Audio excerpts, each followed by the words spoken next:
My friends, leadership is not about hiding when the spotlight shines a little too bright.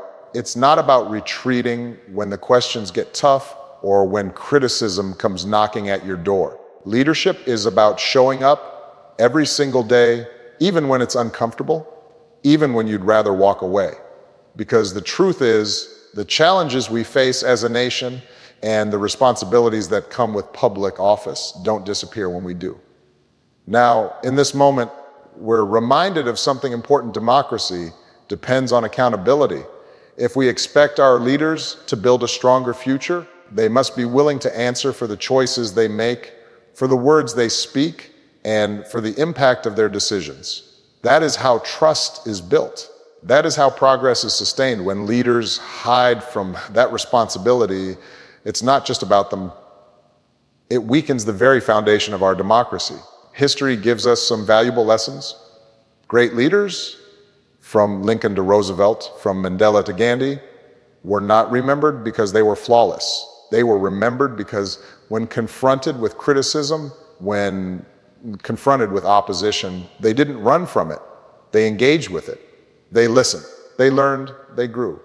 And in doing so, they carried their people forward. That's the difference between seeking power and seeking purpose. Power is about control. Purpose is about service. And the leaders who endure, the ones who inspire generations, are those who choose purpose over ego, humility over pride, truth over denial. So when we see anyone retreat from accountability, we should not see it as strength.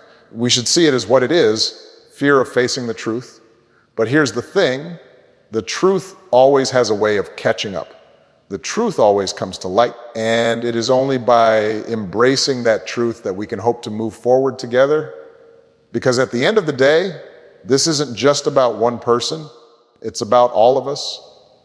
It's about the kind of example we set for our children, the kind of society we want to build, and the kind of democracy we want to preserve. A democracy where leaders do not hide, but stand tall. A democracy where accountability is not avoided, but embraced. A democracy where the people's trust is honored, not taken for granted. That, my friends, is the kind of America we deserve. And that is the kind of leadership we should always demand. Leadership requires accountability, not escape, because the measure of a leader is how they respond in times of criticism and challenge. Throughout history, the leaders who truly left their mark were not those who ran from responsibility, but those who stood tall and faced it even when it was difficult, even when it was unpopular, even when the weight of their decisions pressed heavily upon them.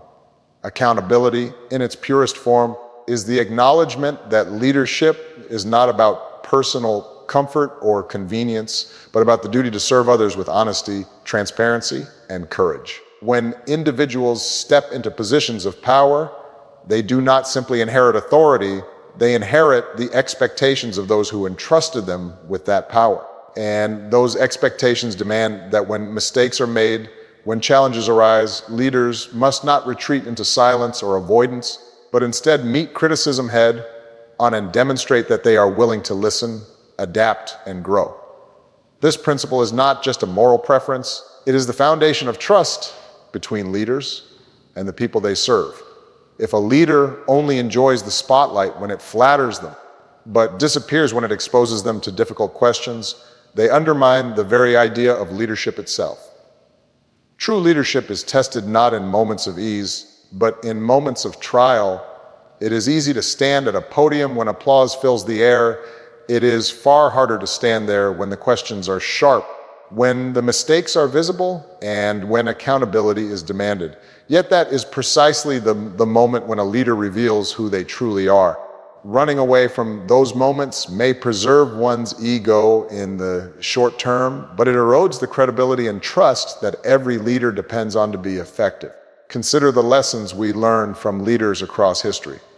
Abraham Lincoln, in the midst of the Civil War, faced criticism not just from his enemies, but also from within his own party.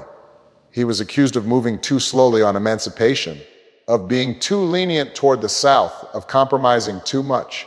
Yet Lincoln did not retreat into silence. He took those criticisms, measured them, and made decisions with the humility of someone who understood that leadership was not about pleasing everyone, but about serving the nation as a whole. Winston Churchill, during the darkest days of World War II, did not hide from the British people. He told them the truth that the road ahead would be long, hard, and full of sacrifice. That honesty, that accountability is what gave his people the strength to endure. Nelson Mandela, after decades in prison, could have returned to lead South Africa with bitterness or vengeance. Instead, he held himself accountable to a higher standard of unity and reconciliation. Even when many in his own movement questioned his choices, these leaders understood that accountability is not a weakness, it is the bedrock of legitimacy. Now, accountability does not mean perfection. Every leader makes mistakes. Every leader faces criticism. The question is not whether mistakes will happen, but how leaders respond when they do. Do they deny them? Do they hide from them? Or do they acknowledge them, learn from them, and use them as stepping stones toward growth? Accountability is the act of saying, yes, I made a choice. Yes, I will stand by it. And yes, if it caused harm or fell short, I will take responsibility and do better. This kind of accountability does not diminish a leader, it strengthens them. It tells the people, you can trust me, not because I am flawless, but because I am honest enough to own up to my flaws. When leaders fail to live up to this standard and instead retreat into hiding, the consequences are profound. It sends a message that leadership is about ego, not service. It tells the people that the leader's comfort is more important than their right to answers. And it creates a vacuum where cynicism grows, where citizens begin to doubt not only the individual leader, but the institutions they represent. In a democracy, accountability is not optional. It is the very thing that keeps the system alive. Without it, power becomes unchecked, trust becomes fragile, and the connection between leaders and citizens begins to unravel. But accountability is not only about answering questions publicly, it is about the inner discipline of a leader. It is about the willingness to self-reflect, to ask oneself hard questions. Did I do the right thing? Did I act out of service or out of self-interest? Did I listen enough to those I represent? Leaders who never ask these questions may avoid temporary discomfort, but they ultimately fail in the larger mission of leadership. Because leadership at its core is not about self-preservation, it is about collective progress. Accountability is the compass that ensures leaders do not lose their way. In our time, the need for accountable leadership is greater than ever. We live in an era of instant communication where mistakes and missteps are quickly magnified. The temptation to hide, to control the narrative, to silence dissent is stronger than ever. But it is precisely in this environment that accountability becomes most essential. Leaders must understand that the world is watching, that their citizens are more informed than ever, and that trust is harder to earn but easier to lose. A single act of avoidance can undo years of service. A single refusal to face criticism can erode the respect that leadership requires. That is why true leaders do not run from the truth, they face it. They do not hide from challenges, they engage with them. They do not silence critics, they listen to them, even if they disagree. Because the role of a leader is not to be shielded from discomfort, but to absorb it, to channel it, and to transform it into wisdom that benefits the people they serve. Leaders who embrace accountability not only strengthen their own credibility, but also model for citizens what it means to take responsibility in their own lives. They show that accountability is not punishment, it is growth. It is not weakness, it is strength. So when we talk about leadership requiring accountability, we are not simply making a moral statement, we are making a practical one. Accountability is what makes leadership sustainable. Without it, leaders may enjoy moments of power, but they will never build lasting legacies. Without it, they may command fear or loyalty in the short term, but they will never earn respect in the long term. And in the end, respect is what endures. The names we remember, the leaders we honor, are those who did not hide when the world demanded answers. They are the ones who faced the storm, stood in the light of criticism, and said, I will answer for my choices because I was trusted with the responsibility to lead. That is the essence of true leadership. That is why accountability, not escape, defines the measure of a leader. Democracy thrives on transparency and dialogue, not on silence or avoidance. For nations depend on open conversations to heal divisions. The heart of democracy is not found in the grandeur of government buildings or the power of official titles. It is found in the open exchange of ideas, in the ability of people to speak freely, to question, to challenge, and to hold those in power accountable.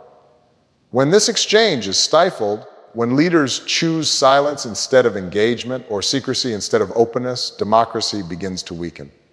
Because democracy, unlike systems built on fear or force, is sustained by trust, and trust can only exist when transparency and dialogue are protected. Transparency is not merely about releasing information, it is about building a culture where citizens feel they are part of the decision-making process. When leaders are open about their choices, their reasoning, and even their mistakes, they send a message to the people you matter. Your voices count, and your trust is valued. Without this openness, democracy begins to look less like a government of the people and more like a performance staged for the people. Citizens can sense when they are being left in the dark, and once that suspicion takes root, it erodes confidence not just in one leader, but in the democratic system as a whole. That is why transparency is essential. It is the light that keeps democracy from slipping into the shadows of authoritarianism. Dialogue, too, is indispensable. A democracy without dialogue is like a body without oxygen. It cannot breathe, it cannot move, it cannot live. Dialogue means more than speeches or statements. It means genuine conversation. It means leaders not only speaking to their citizens, but listening to them. It means fostering environments where disagreement is not silenced, but welcomed as part of a larger process of discovery and growth. Dialogue is often messy. It is rarely efficient. It can be uncomfortable. But it is precisely that messiness, that willingness to confront opposing views, that makes democracy resilient. Because when societies confront their divisions openly, they create the possibility of healing. When those divisions are ignored or hidden, they fester and grow. History provides us with countless reminders of how essential transparency and dialogue are to democratic survival. In the United States, the Watergate scandal showed that secrecy and avoidance could shake the very foundations of government. It was not until openness and accountability returned that trust began to be restored. In South Africa, during the transition from apartheid, Nelson Mandela and Archbishop Desmond Tutu recognized that the nation could not move forward without confronting its painful past. They established the Truth and Reconciliation Commission, a process built entirely on transparency and dialogue. Victims were heard, perpetrators spoke, and while it did not erase the wounds, it allowed the country to begin healing. Contrast that with societies where silence and secrecy dominate. In such places, wounds are hidden, divisions deepen, and democracy becomes hollow. It is worth remembering that transparency and dialogue are not just responsibilities of leaders, they are also responsibilities of citizens. A democracy is strongest when its people are informed, engaged, and willing to participate in dialogue themselves. That requires citizens to seek out facts, to listen to one another, and to resist the temptation of only hearing what confirms their existing beliefs. In an age of misinformation and polarization, this responsibility is greater than ever. If citizens retreat into echo chambers, dialogue becomes impossible, and transparency loses its value because even when truth is available, it is ignored. Democracy demands more. It demands active, informed engagement from everyone, not passive acceptance. When leaders choose silence or avoidance, they are not only avoiding criticism, they are cutting off the very lifeblood of democracy. Silence creates a vacuum, and in that vacuum, misinformation grows, rumors thrive, and fear spreads.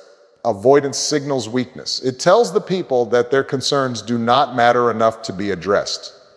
And once people feel ignored, they stop believing in the system. They stop voting, they stop participating, and they stop hoping. That is how democracies die, not always with dramatic collapses, but with the slow erosion of trust, the gradual withdrawal of dialogue, and the steady rise of silence where voices once rang out. On the other hand, when leaders choose openness, even when the news is difficult, even when the criticism is harsh, they strengthen democracy. A leader who admits a mistake and explains how they will correct it earns more respect than one who denies or hides it. A government that invites citizens into the conversation, even if the process is slow or contentious, builds stronger foundations than one that tries to push decisions behind closed doors. Dialogue is not a threat to leadership, it is the proof of leadership. Transparency is not a weakness, it is a strength. Together, they transform democracy from an abstract ideal into a lived reality. We see this principle play out in everyday life, not just in government. In families, transparency builds trust between parents and children. In businesses, open dialogue creates teams that innovate and thrive. In communities, honest conversations heal divides and bring people together. The same is true in nations. Transparency and dialogue are not luxuries, they are necessities. They are what allow diverse people with different backgrounds and beliefs to live together and move forward together. Now, it is important to acknowledge that transparency and dialogue are not always easy. They require courage. They require patience. They require leaders to admit they do not have all the answers and citizens to admit that compromise is necessary. But the difficulty of the process is precisely why it matters. Democracy was never meant to be easy. It was meant to be just, and justice cannot exist without openness, nor can unity exist without conversation. At times, people argue that too much transparency can weaken a government, that there are matters better kept hidden. While there are legitimate concerns about national security or sensitive negotiations, these exceptions should never become the rule. When secrecy becomes a habit, it erodes democracy. When dialogue is replaced by propaganda, it suffocates democracy. The balance must always lean toward openness, for openness is what keeps power accountable and prevents it from being abused. Ultimately, democracy is not sustained by documents or institutions alone. It is sustained by the daily practice of transparency and dialogue. It is sustained by leaders who choose openness over silence and by citizens who demand honesty over avoidance. It is sustained by conversations that are difficult but necessary, by truths that are uncomfortable but vital. For nations are not healed by ignoring their wounds. They are healed by exposing them to the light, by talking about them, by facing them together. So when we say democracy thrives on transparency and dialogue, we are stating a truth that goes beyond politics. We are describing the very essence of a system built on trust, accountability, and the belief that every voice matters. Silence may be easier in the short term, but dialogue builds strength in the long term. Avoidance may preserve power for a moment, but transparency preserves democracy for generations. And if we are to protect the future of our nations, we must always choose the harder path, the path of openness, of honesty, of conversation, because it is the only path that leads to unity and progress. History shows us that progress is made when leaders accept responsibility and embrace constructive criticism rather than hiding from it. The story of human advancement, whether in politics, science, civil rights, or social reform, is built on individuals and movements that did not shrink from responsibility, but instead used it as fuel for growth.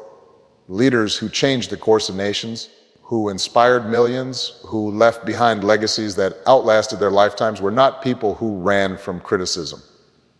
They were people who listened, who reflected, and who found in the words of their critics a mirror that revealed truths they themselves might have missed. And by embracing those truths, they became stronger, wiser, and more capable of leading their people forward.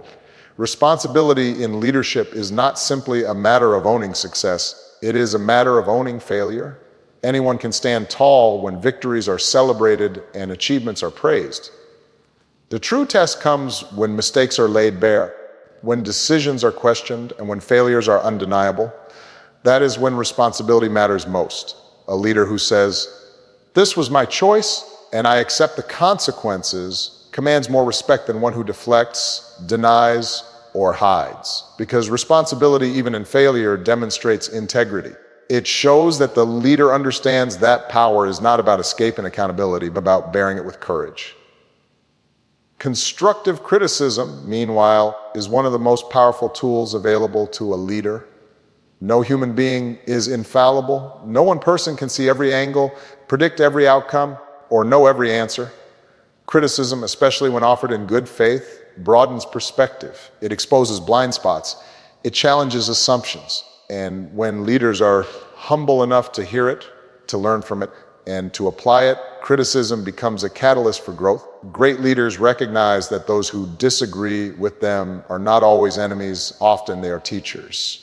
By embracing constructive criticism, leaders refine their vision, strengthen their policies, and deepen their connection with the people they serve. History provides countless examples of this truth. Take Franklin D. Roosevelt during the Great Depression. His New Deal policies were ambitious, experimental, and controversial. He faced fierce criticism, not just from political opponents, but from within his own party. Instead of dismissing those criticisms, Roosevelt adjusted and adapted. He learned from failures, expanded programs that worked, and revised those that faltered. His willingness to listen and evolve did not weaken his leadership, it solidified it. It gave the American people confidence that he was not clinging stubbornly to ideology, but genuinely seeking solutions to their struggles. Another example can be found in Abraham Lincoln. Throughout his presidency, Lincoln was criticized for moving too slowly on abolition, for being too conciliatory toward the South, and for tolerating dissent within his own cabinet. But rather than silencing those critics, he brought them closer. His cabinet was famously described as a team of rivals, made up of men who had once opposed him politically. Lincoln understood that progress required hearing not only the voices that agreed with him, but also the voices that challenged him. He accepted responsibility for his decisions and embraced criticism as a tool to sharpen his judgment. That humility, combined with his strength of purpose, is what enabled him to hold the Union together through its darkest days. On the global stage, Nelson Mandela's story stands as a powerful reminder of how responsibility and criticism can shape progress. After decades of imprisonment, Mandela emerged as the leader of a nation deeply divided by apartheid. He could have avoided responsibility by placing all the blame on his oppressors. He could have ignored criticism from those in his own movement who wanted retribution instead of reconciliation. Instead, Mandela chose to accept responsibility for guiding the nation into a new era. He listened to critics even when their voices were harsh. He embraced the idea that progress required compromise, dialogue, and forgiveness. His ability to bear responsibility and engage with criticism turned what could have been a bloody transition into a model of reconciliation admired across the world. Contrast these examples with leaders who hid from responsibility and rejected criticism. History remembers them not with admiration, but with caution. Leaders who surrounded themselves with sycophants, who silenced dissent, who refused to admit error, often led their nations into disaster. From emperors who ignored warnings before their empires collapsed to modern leaders who denied the consequences of their policies until it was too late. The pattern is clear: avoidance of responsibility breeds weakness, and rejection of criticism breeds blindness. Such leaders may cling to power for a time, but they do not build lasting progress. Their legacies are often marked by mistrust, instability, and regret. Accepting responsibility and embracing criticism also serves another vital purpose: it models behavior for citizens. When leaders demonstrate humility, they show that it is not shameful to admit mistakes. They teach societies that growth comes from learning, not from pretending to be perfect. This ripple effect strengthens communities because citizens who see their leaders engaging honestly are more likely to engage honestly themselves. They become more willing to take responsibility in their own lives, more open to constructive dialogue, and more committed to the collective good. Criticism, of course, is not always easy to hear. It can sting, it can feel personal, and not all criticism is fair or constructive. Some of it is rooted in malice, misunderstanding, or political maneuvering, but even unfair criticism can offer lessons. At the very least, it reveals perceptions that must be addressed. A leader who dismisses criticism entirely risks becoming insulated from reality. A leader who engages with it filters what is useful and responds with clarity, shows strength and adaptability. This process is not about surrendering to every opposing voice. It is about recognizing that leadership is a dialogue, not a monologue. In our own time, the need for leaders who embrace responsibility and criticism is urgent. We live in an age where mistakes are amplified, where criticism spreads instantly across digital platforms, and where leaders are under constant scrutiny. The temptation to hide, to deny, to lash out at critics is strong. But this temptation is also dangerous. When leaders refuse responsibility and attack criticism, they create division. They fuel mistrust. They harden opposition instead of softening it. In contrast, when leaders acknowledge mistakes openly, explain their reasoning transparently, and address criticism with respect, they disarm hostility and invite cooperation. Progress, then, is not measured by the absence of mistakes, but by the presence of responsibility. It is not marked by the silencing of criticism, but by the embrace of it. The greatest leaders are not those who claim to be flawless, but those who admit their flaws and still strive for better. They are not those who run from the voices of dissent, but those who lean in and listen. History honors these leaders because they embody the truth that leadership is not about perfection, but about growth. And growth can only come when responsibility is accepted and criticism is embraced. So when we look to the past and when we think about the future, we must remember this lesson: hiding from responsibility and criticism is the path of fear. Embracing them is the path of progress. And only by choosing the latter can leaders hope to build legacies that endure, nations that thrive, and societies that move closer to justice and unity. True strength is not found in avoiding the truth, but in facing it, learning from it, and moving forward with humility and courage. For as long as human beings have sought leadership, they have wrestled with the question of what makes someone strong. Too often, strength has been mistaken for force, bluster, or the ability to silence opponents. But real strength is not about how loud one can speak or how forcefully one can act. It is about how honestly one can confront reality. The strongest leaders are those who do not hide from uncomfortable truths, who do not retreat into denial, but who meet reality as it is, even when it is painful, even when it exposes mistakes, even when it demands change. That honesty requires courage, and it requires humility. And together, those qualities form the foundation of authentic strength. Avoiding the truth is always tempting. Truth can be inconvenient. It can challenge deeply held beliefs, unsettle established power, or reveal shortcomings we would rather keep hidden. Leaders, like all people, are vulnerable to the instinct of self-preservation, to the impulse to protect their image rather than confront their failures. Yet when leaders choose avoidance, they choose weakness, because avoiding the truth may offer comfort in the short term, but it erodes credibility in the long term. A leader who builds their authority on denial is like a builder constructing a house on sand. It may stand for a moment, but it will not endure the storm. Facing the truth, however, provides a solid foundation. It may be difficult to build upon at first, but it creates strength that cannot easily be shaken. Learning from the truth is equally essential. It is not enough to acknowledge mistakes or challenges. Real strength lies in the willingness to draw lessons from them. When a leader says, "I was wrong, and here is how I will do better," they turn truth into growth. They model for their people the idea that failure is not final, that setbacks are not the end of the story. History is filled with examples of leaders who stumbled but rose again stronger because they learned from their experiences. Abraham Lincoln lost elections before he became president, and those losses taught him resilience. Winston Churchill was dismissed from political office before he became the voice of Britain's endurance during World War II. Nelson Mandela spent 27 years in prison, yet he used that time not to harden his heart, but to deepen his understanding of justice and reconciliation. These leaders did not avoid the harsh truths of their lives. They embraced them, learned from them, and transformed them into wisdom. That transformation is what true strength looks like. But it is not enough to face truth and learn from it in private. True strength is revealed in the way leaders move forward with humility and courage. Humility is often misunderstood as weakness, but in reality, it is the recognition of our shared humanity. A humble leader does not claim to have all the answers. A humble leader does not insist on being right at all costs. A humble leader listens, adapts, and acknowledges that leadership is not about ego but about service.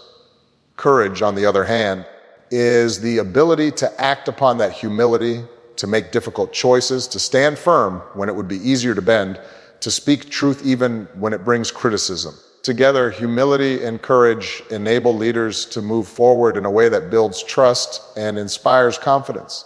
Consider how societies respond when leaders embody these qualities. When leaders admit mistakes, citizens may be disappointed in the short term, but they often emerge with a deeper respect. When leaders deny or hide mistakes, citizens may feel betrayed, and that sense of betrayal lingers far longer